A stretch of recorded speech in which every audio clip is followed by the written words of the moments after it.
Alright, hey you folks, it's David back with another quick review, or maybe leaving the Grand here in Hattiesburg. It's a little before midnight on the 15th, 16th, whatever. It's a Sunday, and I've just caught the 10 o'clock showing of Flight Risk. And as usual, I'll get into the movie as soon as I get home, get into it a little bit, but just the first reactions leaving the movie theater. I enjoyed this movie.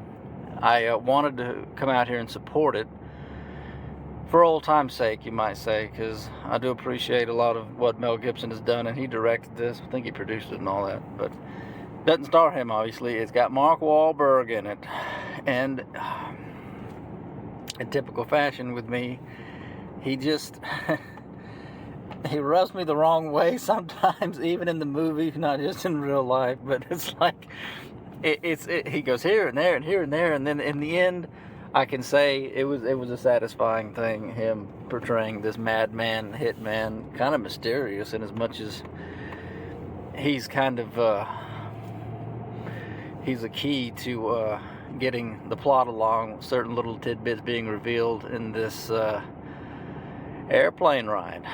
And yeah, like I said, I'll get into it when I get to the house, but might as well get into it as much beforehand, just in case I miss anything. Topher Grace, besides Mark Wahlberg, is the only actor. I can't think of the actress name. If I've seen this lady, who's the marshal, I'll just say the marshal because I can't think of what her name was right off, which is sad since I just got out of the movie theater. I'm kind of a little bit mesmerized by her performance, more so than the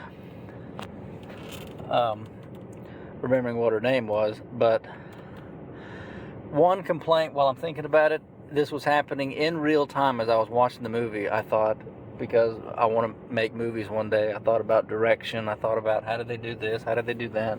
Is this satisfying? Am I entertained? What's this story about? Blah, blah, blah, blah, blah. There's this point in the movie where she very clearly should be. Again, spoiler alert. I'll go ahead and do spoiler alerts here and warn you as a. I'll put up my little banner thing, my little spoiler warning before I do this review. So spoilers. I'm going to talk about the movie, the details. It's when the actual bad guy, which is the director in the Marshal Service that she works under, she has finally realized he's the mole, he's the problem, he's the person on the inside who's given information away to this mobster that they're trying to take down, or at least she is. She's about the only one. When he's telling her that I'm so sorry, you were right, so and so was the mole. It was her friend who actually helped get her back into the field from her very unfortunate history of something terrible that happened on her watch with another prisoner that she had escorted. Well, this moment, she's doing a good job of the freak out, and you can sense the emotion and how upset she is. But I just thought, come on, do it, cry. I need to see at least one good fat teardrop come down her face, but it didn't, and that just bugs me for some reason. Anyways, when it's like this is the first time this has happened. Almost every actress. It's like in almost every movie where an actress would have that kind of a scene, it's like, come on, do it. You can do it. Cry.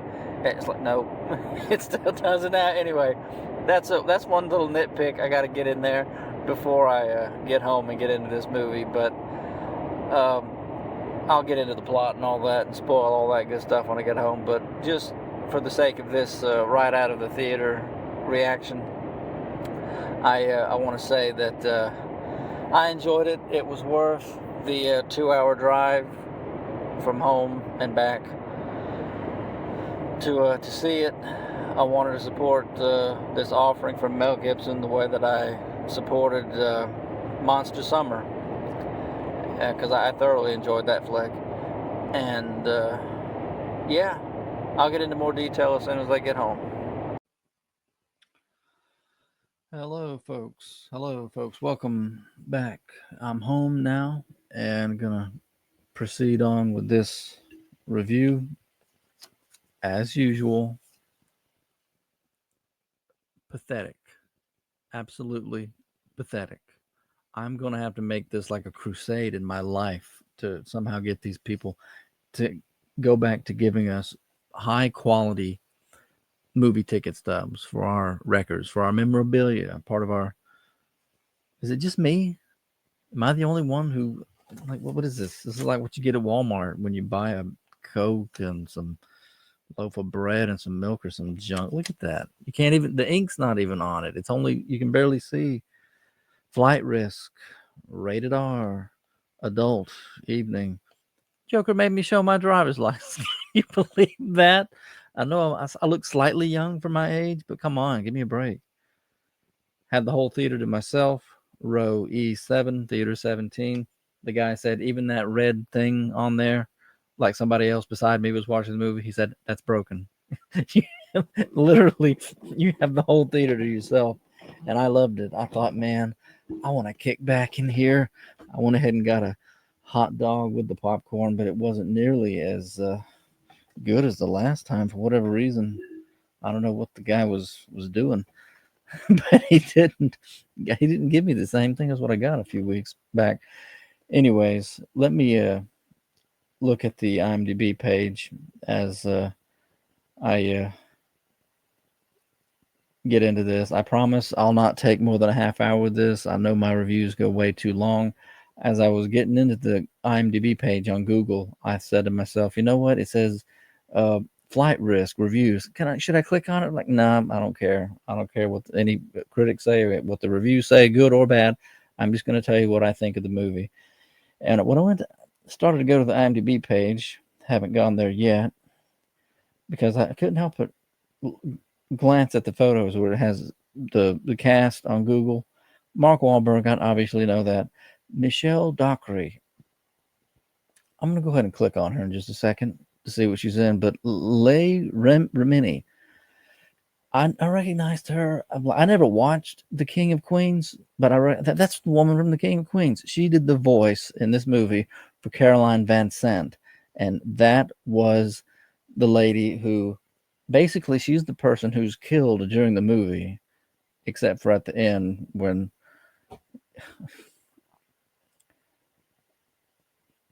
what's his name?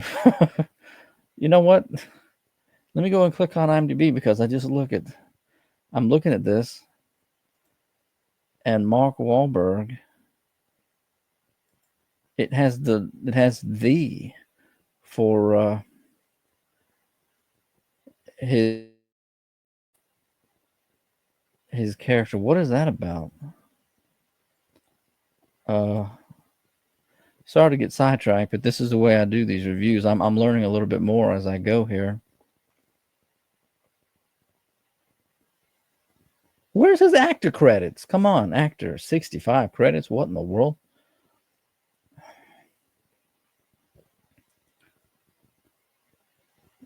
Wait a second. Why isn't he?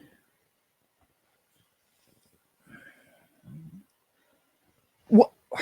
Where is stinking Mark Wahlberg's? I shouldn't say stinking. Where is his? Come on. Why can't I get to Mark Wahlberg's? Just clicked on that. Flat risk. Daryl. Okay. Why does it say the? That threw me off, and now I'm ticked off for wasting all this time.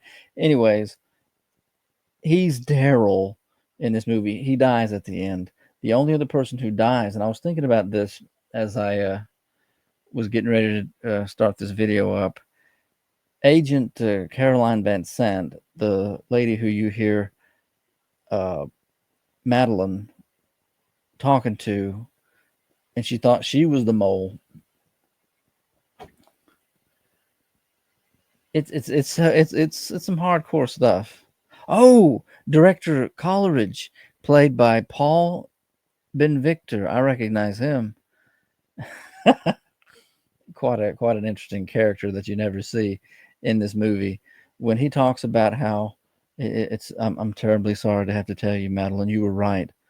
Carolyn was the mole, and as she was leaving, there was a hit and run accident.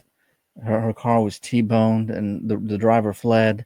He had her whacked, and you're thinking that was one of the more thrilling things about the movie. Granted, you can see movies that are more thrilling than this one. It's a thriller and all, but that was one of the things. Like, who do you trust? What is she going to do now? Her friend, who got Madeline back into this thing after what happened when she messed up bad. It's a sad thing, because part of the thing that you realize as you're watching this movie is that this is more about Madeline Harris's character, played by Michelle Dockery. It's more about her than anybody else. It's really her movie, and I didn't realize that going in. Maybe I should have, probably should have, but it's about her growing and overcoming something from her past, where it was out of compassion that she had a little bit of compassion on this previous prisoner she was transporting, this Maria person, and unfortunately, when she just wanted some privacy, Maria did. This is part of the things. This is what I actually like about this movie. Now that I think about it, it's so much storytelling and about telling about the past experiences and what each of these people have done, and for them to do this, like Mel Gibson said in that Joe Rogan clip, and it's quick. The runtime is only whatever. It's not a long movie, and I like that about this movie. They actually wrap things up instead of drawing it, letting it draw out for a full 2 hours. And that's something I actually like about this movie for what all they do in it. It's good to go. How Madeline handcuffed Maria because she still didn't want her to escape, but she's like, Maria just wanted to take a shower or whatever, and to just be alone while she did that, since she had been keeping watch over her 3 days in this hotel. And as soon as she did, some cartel hitman or whatever threw a Molotov cocktail. She narrates this in the movie, and Maria was burned up, screaming. Madeline noticed the heat and flames coming, and she ends up running for her life. But Maria was handcuffed, and that's where she actually starts to feel for Topher Grace's character Winston the same thing you as the audience member are thinking. Is this guy, because she doesn't trust him? She's a cop. He's if not a suspect, a witness who might flee. He's the quote unquote flight risk. And so you see that part of it, but at the same time, you're just there thinking, poor Topher Grace. Is he just going to end up dying in handcuffs, unable to flee? He can't move. He can't do anything. There's a part of the movie where you're like, really? This is how I didn't like this part too much. He realizes that Mark Wahlberg's character is at least not who he says he is, because the actual person he introduces himself as, the actual pilot, his ID just kind of flops out from underneath the the chair in the plane, and you're thinking, if you've seen enough movies and you just suspect such and such is going on already, you immediately think, oh wait, he's about to realize something, just like that, just because something fell out of a handbag or scooted out from a briefcase under his seat. That's how he first became suspicious of Wahlberg's character Daryl, because you've seen that so many times. It was kind of wish it had been something else, but it is what it is. But even further than that, Madeline realizes when stinking Daryl reaches back to placate Winston, who's he's sick from realizing he maybe is in the presence of an actual killer.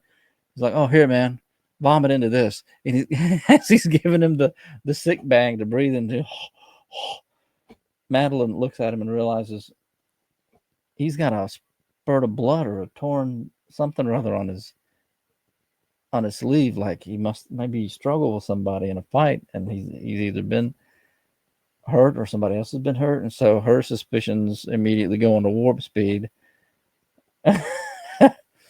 Anyways, let me get back to what I was looking at here on IMDb. What have I seen Michelle Dockery in? I'm going to click on her IMDb page. and start scrolling down. Because she is familiar to me, but I just don't know what I've seen her in. But hopefully, if I. Uh, Maybe it is just that she has one of those familiar looking faces. I'm not seeing anything, and this is all the way back to 2012 I've just looked at, so yeah, I don't know what I've seen her in before, but I just thought maybe I had. And it looks like her stuff began back in 2005, so yeah, I guess I never have actually seen. Come on, her face. What has she been in? Something recent? Amphibia, Downtown Abbey, A New Era, The Gentleman.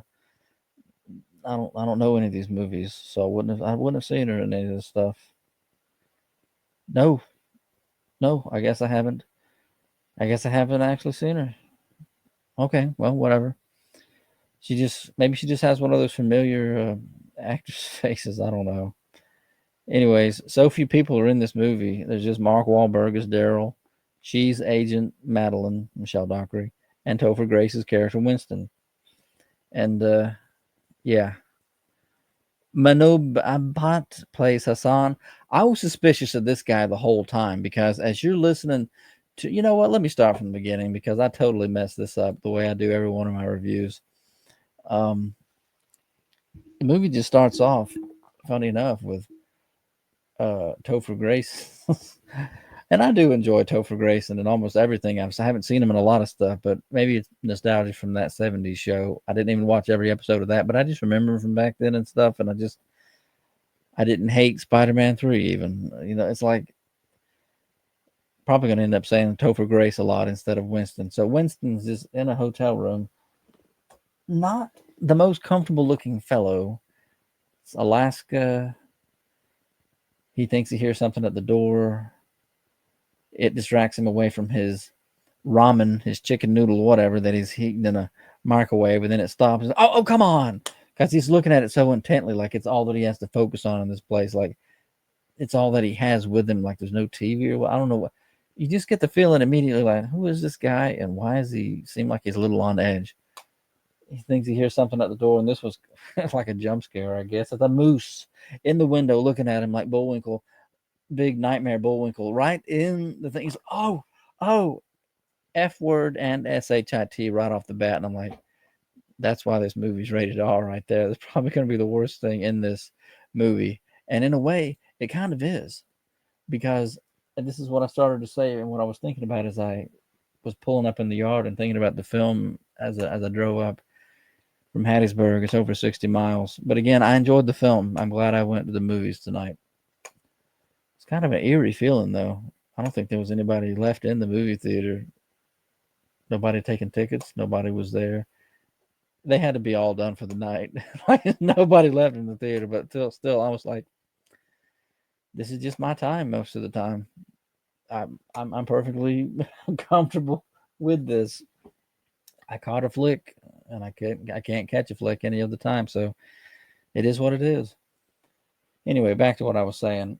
You don't. There is reference to a gritty murder. They talk about the body of the actual pilot who Daryl has murdered, obviously, since he's obviously a hitman for the mob that Winston has been embezzling money from because he was the accountant.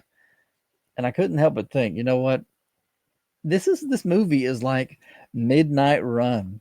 If you ever saw a neat little movie from way back when with Charles Grodin and Robert De Niro, more profanity than is ever acceptable.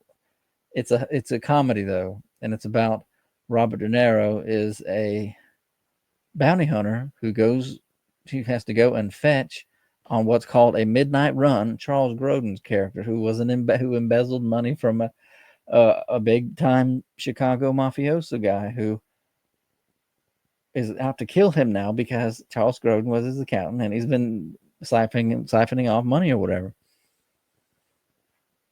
And That's a comedy. I thought, you know what? If that movie were a horror movie, it would be this one, or a suspense thriller. It would be this one, not a horror. Because I thought, you know what? It is pretty much the same premise, except she's a official with the government, a U.S. Marshal, and not a bounty hunter. But other than that, I was like, this reminds me of Midnight Run somehow. Because just like in that movie, this mobster guy has killed. These are killers, but you don't see any of that in this movie, and this is what I like about it. When what's her name, Caroline, played by Leah Remini, again, all you hear is the phone call. You never see her. She's back at some office in D.C. or the field office, whatever, FBI headquarters, U.S. Marshal Office, whatever. And so you only ever hear her conversation as she's having these conversations with the Madeline, trying to update her about the situation and what's your status and all this.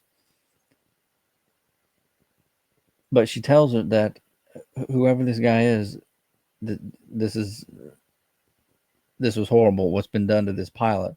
Apparently, Mark Wahlberg's character Daryl cut out the guy's eyes, his teeth, and like spent a few hours bludgeoning him or something. And I guess it's all the mafioso stuff about sending a message and don't mess with us or anything. But I'm just thinking to myself, they're really going out of their way here to express brutality without showing anything. Because I'm just thinking to myself, this pilot isn't some guy who stole your money or stole some of your drugs or anything. He's just the pilot who hauls people back and from these small little out of the way airports and uh, different corners of Alaska and these little airfields and stuff. There's no need for that. All I guess the movie's trying to do is run home the fact that this Mark Wahlberg, and I always suspected this about Mark Wahlberg in real life. Just kidding. Daryl is a real sick puppy, and when his there's comic relief moments mainly because of Topher Grace, and Mel Gibson said this has got to be entertaining. When Winston, when they have their first struggle, and when Daryl's hat and toupee thing comes off, and it just kind of flips into Topher Grace's lap. I'm laughing because it was another serious moment. But Topher Winston is like, what is going on? The toupee looking thing, and that cap. Laugh from the struggle between Madeline and Daryl. It was a little over the top. The 3 or 4 fights they had, him being tasered for like a minute and leaving a literal Bugs Bunny and Tweety show smoking crater in his neck was the only thing that I was like, okay, that's just a bit much. That's not possible for somebody to just endure that for that long, because he had her pinned down, but she had that up there, and him it was like, come on, y'all, come on. Anyways, back to what I was saying. There's similar to Con Air way back when. You remember in Con Air when the convicts, not Matthew, almost said Matthew, whatever. John Cusack is reading the list and saying Cameron Poe did this, Billy Bedlam did this, Cyrus the Virus did this. Um, that's what it reminded me of, without actually showing any of these horrible murders or crimes or rape, whatever that these people did. But this movie just tells you, and in these tense little exchanges, as the plot thickens as it goes forward, and she realizes there's a mole inside of the marshal's office. So, like I said, only one person dies before the ending when Daryl gets his comeuppance finally, and that's Caroline. And I'm thinking to myself, this wasn't this. I like films like this where they manage to do quite a lot with very little, because again, you see Maz Ali. Wait, who was he? Oh, he was the guy at the very end. Oh man, at the very end, after there's this neat little moment where Madeline Harris is meeting They're both named Hassan. um, I hope I'm not getting somebody mixed up here. Hassan, this guy was the guy who was telling Madeline when she finally used her satellite phone, which I thought you should have thought of that sooner and not just the radio, but it is what it is. Maybe people in a situation or so fight or flight, maybe some things do skip their mind after they had this struggle, and the one guy who's evil is the pilot, and he's incapacitated because he's trying to kill him. Who's going to fly the plane? Maybe you can cut her some slack and not remembering her own satellite phone when when so much is on her as the character in that moment. But Hassan is the guy who Caroline gets to as a local pilot there in Alaska, whatever wherever they were, who instructs her. And the whole way he was kind of like flirtatious with Madeline, like, "Oh, I'm sure you're quite the such and such," and and she's kind of like half smiling. I was suspicious of him. That's how on edge this movie is. Like, who is it? Somebody's the mole. Who can you trust? I always thought maybe he's gonna run him into a mountain or something because she's got to do what he says to know how to fly the plane well enough to land it, which that in itself is, you got to suspend your imagination so much. Oh, 21 minutes. I got to pick up the pace. Anyways, let me go back to the beginning. Madeline's a couple of local police, I guess, from whatever local police department, wherever they were in Alaska, help Madeline basically pin Winston in his apartment. And you get the sense from the way Topher Grace plays the character that this is going to be. I know he played a similar kind of character in the movie Predator. The way he delivers his lines, this is a serious situation, but maybe he's trying to keep his regular guy mental intact enough. And so there's little quips and little kind of funny things. And like when they put him on the bed, he's like, "No, not on the bed, not on the bed sheet, not on the bed sheet." And then he's just lying there. It's Krusty's. Yeah, it's totally loaded up with Krusties because who knows been doing who knows what in the hotel bed sheets, and so little things like that, and he made it funny, like when Daryl had tricked Madeline into putting on headsets. That was a way of preventing communication. You realize rather quickly between her and Winston, because Winston tries to warn her, and this is part of the plight with Winston, who I admit I thought was going to die toward the end of the movie. And again, spoilers all over the place. I already put that in the. Uh, you know what? I'm going to go and put another little warning in addition to my usual spoiler warning and say I pretty much tell the whole movie. And so this is only for people who have, or intended only for people who have already seen the flick. I thought he was going to die. He actually,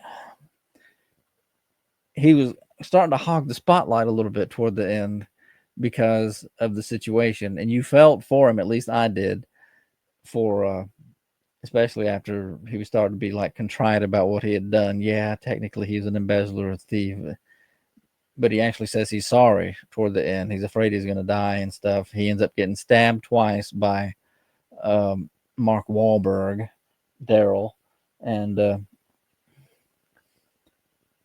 it was a neat way to end the movie to me.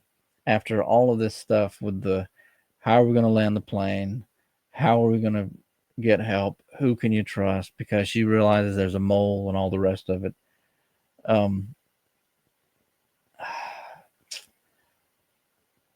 I'm getting kind of, I don't want to go too long with this, and so I'm getting kind of befuddled as to how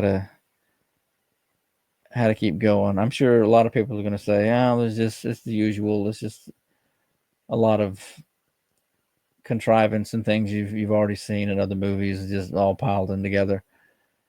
But I'll just say, similar to what Mel Gibson did in Monster Summer. I really appreciate this film and the way they did it. Again, it seems like a whole lot with very little, and it's just neat.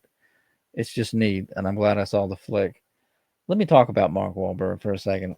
I can't. I got to give this man his due.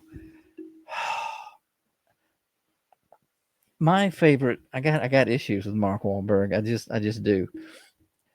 My the most intense thing I ever saw him do, and I haven't seen a lot of Mark Wahlberg movies, but when he was in this movie called The Lone Survivor, it was based upon the original Marcus Luttrell Lone Survivor story out of his Navy SEAL Spec Ops missions and adventures in Afghanistan. There's been some changes to that story, I know, in the years since. But that movie, I was afraid, what is this? What is this going to be? You know what? I'm going to go ahead and see it just because I'll give it a try. I want to give it a try. I like Mark Wahlberg in that movie. As a movie, I like Mark Wahlberg in that more than anything I've seen him in. I wasn't a fan of that. Why did I say that? I never played the game. Um,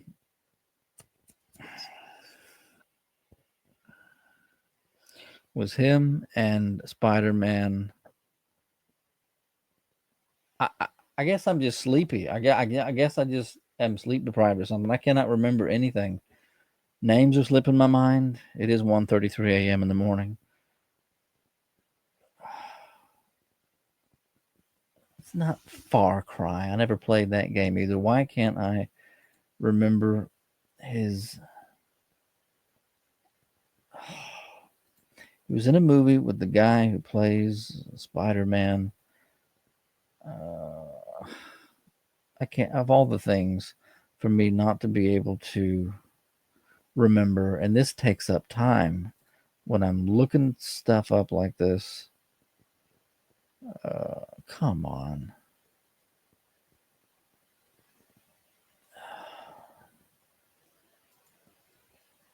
Come on, come on, come on. Uncharted, of all things I could not remember because I never played the game.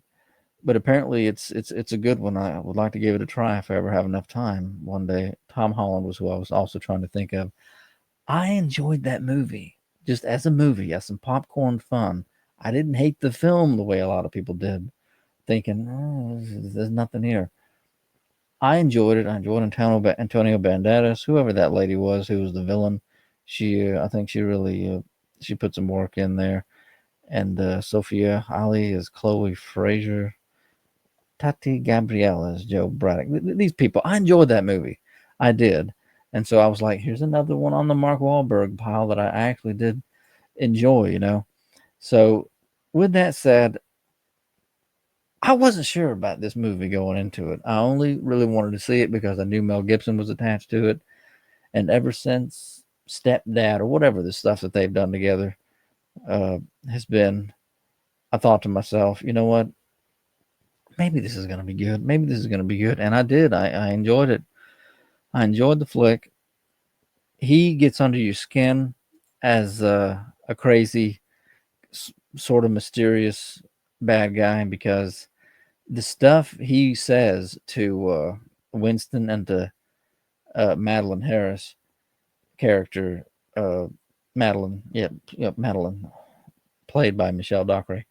It's just creepy and weird. It's kind of vulgar and dark and violent, and he's just trying to get into their heads.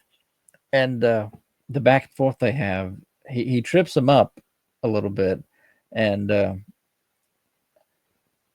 it was almost too much. But if the movie had been any longer, I think it's like, okay, I'm getting kind of fatigued from this. But again, the brevity of the film really does help it considering what they did choose to do. And I think again, Mel Gibson actually talked about that. But I just wanted to touch one more time on this one point, how there's some hardcore stuff mentioned in this film, but you don't see it. And similar to the way, in the movie Jaws, when Quinn talks about the dropping the atomic bomb in Hiroshima, Nagasaki, how there's these three guys in this fishing boat in the movie Jaws, right? And there's Quinn ended up telling the story, and I realized one time, having watched Jaws like 100 times as a kid and growing up, I thought something in my mind is, is just kind of off. And as much as I thought, what does Quinn look like? What does he sound like doing? And I realized what it was. It was great movie making, is what it was. I can't remember, even now thinking about it, you can't really zone in and just think about Quinn in the movie Jaws telling that story, because he did such a good job of telling that story in the movie that what you remember, what you end up remembering, are images that you created from your mind from what he's saying of dropping the bomb. Two Japanese torpedoes slammed into our side, Chief. So many men went down into the water. Only a few came back, and I can't do it the way he did it, but the way he said, first shark showed up, tiger, maybe 1,000 of them. It's like you imagine that in your mind so well, because he did such a good job of telling the story and narrating that he wasn't narrating it, he was telling it, but it was like he was narrating some vision that you're imagining in your mind, because that actor did such a good job of putting you in there and imagining all these men in the ocean, and imagining after the bomb was dropped and then their ship got attacked, and then all these men slowly being picked off by sharks in the water before they were finally rescued. This movie doesn't really touch that. That's but as far as that effect, what they try and do just by speaking, this film, um, I would love to see a movie where they just go hardcore with that. Obviously, it can't just be a bunch of characters telling stories, but to have a few who can really just cue you in and have you imagine it all instead of showing it to you. That is great movie making. That's great storytelling. And they try to do that in this movie with talking about when, for instance, when Daryl gets into Madeline's head about, yeah, but it's not the first person you let die or whatever, the way he said it. And then you learn about Maria. So then Madeline has to open up a little bit to Winston. What did he say? What's he talking about? The way Topher Grace delivers those lines. Really? The way he does it. Um, Stuff like that I enjoyed about this movie. And again, maybe it's because I like going into these films as kind of a clean slate. I'm looking for I'm looking to relive something. Hopefully something that I've never seen before, but that's a very rare thing. Very rare thing. But whereas a lot of people will probably say, there's nothing new here. I liked Madeline's ending with this, and the way she was suspicious of the guy. And then you hear director Coleridge on the phone. Hassan, I said no gunshots. I'm going to send you back to whatever country, because he sent one more hitman to try and get Winston one more time as they're putting him into the ambulance. I kid you not. And after I left the movie theater, I thought, she's just going to have to guard him for the rest of her life. That's the only way she's going to be able to keep him safe and let him testify and all this and get him into witness protection and all this. But the whole thing with the one last hurrah from Wahlberg and then the plane crash, I enjoyed that ending. I did. I like that ending. And something about it reminds me of the way Mel Gibson went about Monster Summer. Completely different kind of movie, but he made it entertaining, and he knows how to do that. Mel Gibson knows how to do that. I enjoyed the flick. I say watch it if you're interested in a good thriller that's not 2.5, 3 hours long. It gets to the it gets to the point of it. And if you like stuff that happens on an airplane, things like that, I'd say give this movie a watch. And other than that, I know I'm probably missing a bunch of stuff, but oh well, I should have made some notes, I guess. Let me oh man, I went over my time, 35 minutes. Oh well. Let me do one brief little skim through. You know what I'll do? I'll I'll click on it. And sometimes when you click on the IMDb page for the movies these days, they're playing little clips of it as like little promotional whatnot on IMDb. So okay, yeah, that's what I'm seeing. Let me share this with you.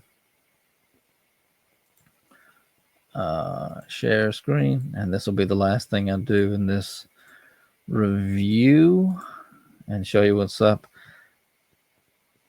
Oh yeah, Topher Grace making fun of him with the in the backseat there, making fun of the accent that Daryl put on. Like, oh, you really? He's making fun of both of them because they can't hear him. Oh, there it is, Daryl Booth. That's the man who's murdered brutally off screen. There's like 3 or 4 of these fights in the, and I guess that's the most unbelievable thing about the movie. She so would not have been able to overpower him if he wanted to kill her in that moment. But he's such a nut. Wahlberg's character is such a nut. Oh, let me tell you that. I gotta say that. I'm glad I watched this because it just reminded me.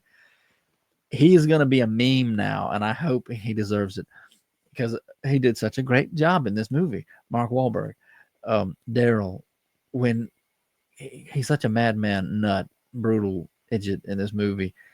He goes full on psycho zombie. I never saw those Saw movies, but that's the kind of thing I wanted to think of at the end when he's like, "Oh, this is gonna be good. I'm gonna have me some fun now. Oh, this is gonna be good. Finally." He's getting out of the handcuffs, and he literally pulls the flesh of his hand. You see him. It's not just being stretched a little bit. The top layer of his skin comes all the way off as he's like trying to get the thing off because she's almost to the airport. Finally, at long last, they're gonna land the plane. Topher Grace has been stabbed twice. He's starting to say how he's sorry about what he knew, how he knew what was going on. He has regrets about the way he did his life because in college he was the guy who he could have done anything he wanted, but he said he wanted it easy. And so he opted for this life where he knew what was going on. He just wanted to he just said to himself, I'm not really a part of it. I'm just the guy. Yeah, this is a mobster. He does bad things. He hurts people, but this guy who he's working for, but he's like, I'm just a number cruncher. I'm just moving numbers around. It's not really me who's doing it. And that was when I was feeling kind of sorry for him because there reaches a point in the movie about midway through. And this is another thing that I can say that's good about this movie. And the way the people actually do have an arc. I love that. Halfway through the movie, I'm thinking, okay, I don't really care about any of these people. I just suddenly don't. But then it changes again. And I actually give a care about what happens to. You realize basically you learn why Madeline is is such an ice cube and kind of stuck up and hard headed, and why she wants to do her job and do it right, but at the same time she's got these ghosts, these demons from her past because of the horrible thing that happened to Maria, someone who's in her custody, and how she died. And you just learn, and you understand because the way they did this, you learn and you understand what it was all about, why she was the way she was. And I thought Topher Grace was going to die. I thought they're doing a good job of making his cheeks and his face look drained and look like he's bled to death. And so you do give a care in the end. And then in the end, when the one more guy is in the ambulance, and she opens up the doors like she's just so suspicious. She follows her hunch one more time, and sure enough, here's another guy trying to kill uh, her suspect, her witness. He's a witness. He had to remind everybody, I'm not a suspect. I'm a witness. I'm a cooperating witness. Don't think I'm some whatever. And when you see Topher Grace, like, oh, he's being choked to death by the plastic bag, and she shoots the guy before he can shoot her, you're thinking to yourself, this is insane. As she gets the bag off of Topher Grace, she's like, oh, what a day. What a day. Will this day ever end? Or something like you, and you're like, this is nuts. This is nuts. This is how this movie ends. But that's why I thought to myself, she's just gonna have to, I guess, marry him or something. She's gonna have to be his keeper forever to keep him safe because they're sending bad guys to kill him every which way. But what I meant to start saying about Wahlberg, the way this is going to be a meme for sure. The face that Wahlberg makes when he breaks, he didn't dislocate his thumb.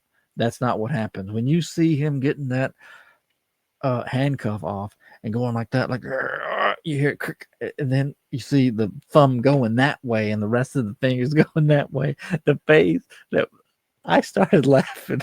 I was like, oh my goodness. Mark Wahlberg's face with his half bald self. Because he couldn't scream, otherwise he would give himself away too soon.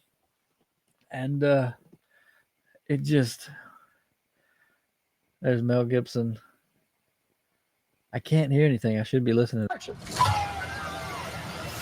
All right, are we ready?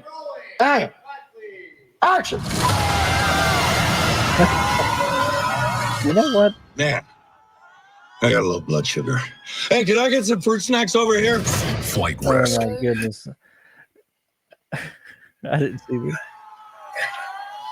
1985. Yes, man. Oh my goodness. That makes me enjoy this movie all the more because if Mel Gibson is slowly losing his mind, I'm looking forward to some great movies coming up before he retires. Anyway, that's enough, folks. That's all I got. I enjoyed the flick, and now it's 1:49 a.m. in the morning, and I got to work today. So let me say, till next time, thank you so much for listening to me talk about this movie. I appreciate it. I appreciate you all. Take care.